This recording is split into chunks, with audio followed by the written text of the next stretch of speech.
Good morning guys, চলে এলাম কসবার বুকে, ত্রিবর্ণের মুখে। গাইস কি খাবেন দেখুন, গাছে আঙুর ঝুলছে,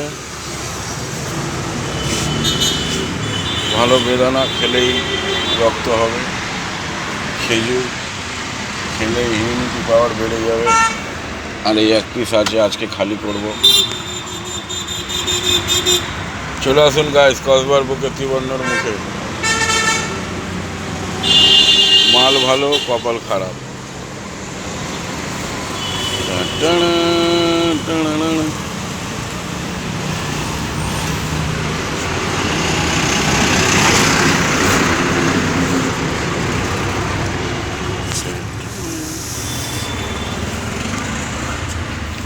গাইস কাম ফার্স্ট, সবাইকে জানালাম গুড মর্নিং। চলে আসুন, আজকে যা মাল আছে বেচে খালি করব। আর এটা আমার ফেভারিট আপেল, আমেরিকান আপেল। যা খাবেন শরীর ভালো থাকবে, সতেজতা। এই দোকানে এলে আর এই দোকানে যেতে হবে না। Tata tata tata.